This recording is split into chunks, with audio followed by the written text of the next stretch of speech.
Hi, my name is Alex Golestani. I am a garage door installer and technician here in Las Vegas, Nevada. I work for Home Repair MD, a family-owned company, and I was trained by my boss, Michael DeBerry, to do what I'm about to demonstrate, which is how to change the torsion springs on your garage door. So this is a picture of a garage door. I can't really do this in a garage. I have to do this on campus. So here's a picture of a garage door so I can kind of point to everything you got to do. So first we're going to go over some terminology here on the torsion system of your garage door. This long pole is called your torsion tube. This is called your left drum, your right drum. You have your lifting cables going down to the bottom of the door. This is your left spring and your right spring. Garage door torsion springs always have different gauges. So you have an example, you have a 207 spring used to lift lighter doors up to a 254 to lift heavier doors. Heavier doors are usually older because a long time ago things were made with a little more quality. So to start the demonstration, I'll show you the basic hand tools you're going to need. So first you're going to want yourself a set of gloves because doing this with bare hands tends to destroy your hands a little bit. So get yourself a set of gloves. This is a tray, magnetic tray used to put different fasteners like this. It magnetizes them in there so you don't lose them. This is a set of garage door winding bars to use these to wind up the spring, and you want to be very careful that you want to be very careful with these because they can take off your hand. This is a ratchet, and you put a socket on there, and you're able to tighten and loosen the bolts as need be. And this is a 11 millimeter multi-point socket. You use these for the square bolts on the torsion springs and on the drums to loosen and tighten those. This is a 9/16 socket used to loosen the mating bolts in the middle, holding the two springs to the center bracket. This is an adjustable wrench. In case the bolt spins on the center bracket, you can use that to take the bolt off. And these are vice grips. This is probably the biggest essential tool you're going to need in garage doors because stuff wants to fly all over the place, and to hold stuff into place you will clamp this onto, say, the track, and it'll hold it in place. Well, okay, it's adjusted properly. See, like that. So now let's start the demonstration. So when you start, usually you replace your torsion springs because one of the springs has snapped. This usually happens every 5 to 10 years. Under normal operation of the garage door, that spring will snap. So let's say our right spring snapped. So that spring no longer has tension. But what you want to make sure is you don't try to use the opener to lift the door because you'll damage not only the opener and the door. You'll literally cave this door in on itself because this cannot lift that door without those springs on there. Garage doors typically weigh about 200 pounds, usually between 185 and 200 pounds. And if you try lifting the garage door either by hand or with the opener without both those springs on there working correctly, you'll damage the components of the door. And those springs, if they're tightened properly, you should be able to lift the door with one finger. It should be about 5 pounds. That's how you know the door is adjusted properly. So we'll say our right spring is snapped and our left spring still has tension in it. You want to get a ladder. You put the ladder to the side of the spring. So say you have an A-frame ladder like this. You put the ladder here. You don't want to be directly in front of the spring because we're going to be using these winding bars to loosen and tighten the spring, and you don't want that winding bar whacking you in the head or anything because those springs carry about 100 pounds of torsional load, and 100 pounds whacking onto your hand will take your hand off it. I've seen it personally to some technicians who work on these. So what you're gonna do is you're going to take your winding bars, you're going to get up on your ladder, you're going to take your winding bars, you're going to put the one winding bar in horizontally, you're going to lift up as far as you can, and you're going to put the other winding bar in the bottom. What's going to happen is you're going to rest this on the top of the door, which is right here. This is your top strut. You're going to rest it right there. It's going to sit there. You're going to take your 11-point multi-point socket, and you're going to put it on your ratchet, and you're going to loosen the square red bolts. The reason they're painted red is because you shouldn't touch them unless you know what you're doing. So you loosen those two bolts, and what you're going to feel is you're going to feel a little bit of tension get onto this bar here. What you need to do is you need to loosen the spring. To loosen the spring, you're going to go in this pattern. So you're going to lift up on this a little bit. You're going to put this in the top. You're going to push up here. You're going to pull this out, and you're going to drop it down. Then you're going to switch this over. You're going to put it back in the horizontal. You're going to lift up a little bit, pull this out, and down. And you're going to do that about 27 times. And if you get really, really good at it, like I have, you can do that in about 27 seconds. So 1 turn per second.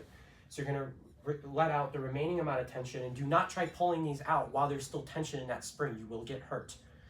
So you let all the tension out of the spring. Now you're completely safe. Everything's safe. As long as there's no, and the way you can test it is if you twist this torsion rod here, it should be able to move freely. That's how you know everything's safe. Now you move your ladder to one side of the garage door, say to the left side.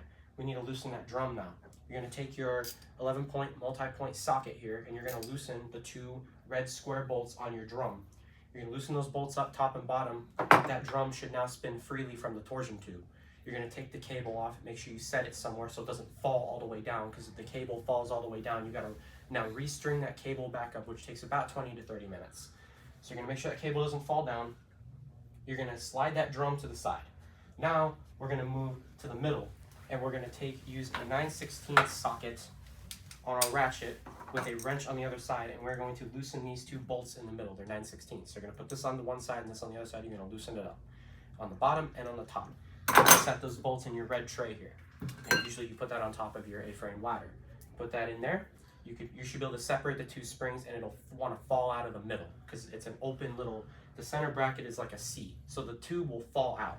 So you take a vice grip and you put the tube back in, and you clamp it right there in the middle so that it doesn't fall out onto the ground and cause a mess or damage the customer's garage floor or your own. Now you move to the right side of the door, and now you have this drum. So once again, you want to take your 11 millimeter multi-point socket and loosen these 2 square red bolts on there. You should be able to slide the drum back, take the cable off, set it somewhere where it's not going to fall down, because once again, that cable falls down, you got to restring it all the way back up, which takes 20 to 30 minutes. Once you do that, now this whole thing should be free. So what you do is you can slide this spring, and usually when you do springs, you like to do them both at once. Don't ever just replace the broken one, because these 2 springs are most likely installed at the same time. So if you change out this one, now this one will fail in a year. You're going to make more money as a business, but it's not the most ethical thing to do. So slide this spring over, and you're going to slide this drum off. You should be able to slide this torsion tube to the left and get enough slack in here. The end of this tube will be back to about here. You should be able to slide the drum and the spring. And the spring, it's a spring. It'll twist. You can pull it down like that. Then you're going to go back to the middle, take your vice grips back off of the center bracket, and you're going to slide the other spring and the center bearing all the way to the right and off of the torsion tube. Now, you're ready to put it all back together. So you're going to get yourself a new set of springs. Now, to find out the size of spring you need to use a calculator app. They have a spring engineering app called SSC on iPhone and iOS and Android that you can use to calculate the type of spring to put on your garage door. For the instance of this video, I'm not going to go through calculating all that. You're going to have to do those calculations on your own to find out the proper spring size. But if you do improperly size the spring to the door, if you oversize the spring, the door will fly up. But if you undersize it, the door won't go up fast enough, or the door will be too heavy. So once you properly size the springs, you can now take this vice grip off the middle. You can slide on first your left spring, which will have red paint on it. Red is always left. Then you can slide on your center bearing. Then you can slide on your right spring from this right side. This tube should still be back to about here. Once you have all that on, you can now put your right side drum back on, which is the black drum with the black paint on it. Put that back on, slide your torsion tube back over, and then you can go back to the middle. You can put those 2 9/16 bolts back in, tighten them with your 9/16 socket and your wrench. Tighten those back down, make sure they're really snug. You don't want that coming loose ever.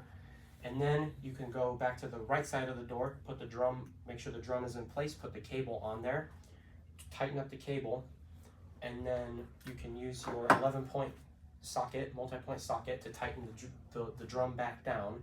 Then you want to put your vice grips on the torsion tube like this, where this part is against the wall. That's so that you don't lose tension in those cables. So once you have that cable tension, you put the vice grip on there, you move to the left side, you go put the cable back on that drum, tighten that down so they're about the same amount of slack. You use your 11 millimeter multi-point socket, tighten that back down. Now you can rewind the springs. You're going to rewind the springs. So you take your winding bars. You first start by putting in horizontally, lift up put in the bottom, then you move this out of the way, you lift up, put this in the bottom, and you repeat that process about 28 to 32 times, depending on if you have a 7 or 8 foot door. Do that on the left side. Once you're done, you rest that against the top of the garage door. Then you could take your 11 millimeter multi-point socket, tighten those 2 red square bolts up, hand tighten them first, and do 1 full rotation of your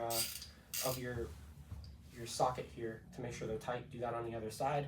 Now you can pull the vice grip off the torsion tube, and you should be able to lift the garage door, and it should lift with a finger. And then to quickly wrap this up, the way to quickly balance your garage door is each one of these rollers, when it's on this brake here where it goes to a curve, you want to make sure that door doesn't go up or down on each of those. If it goes up, you've tightened it too much. If it wants to fall down, you haven't tightened it enough.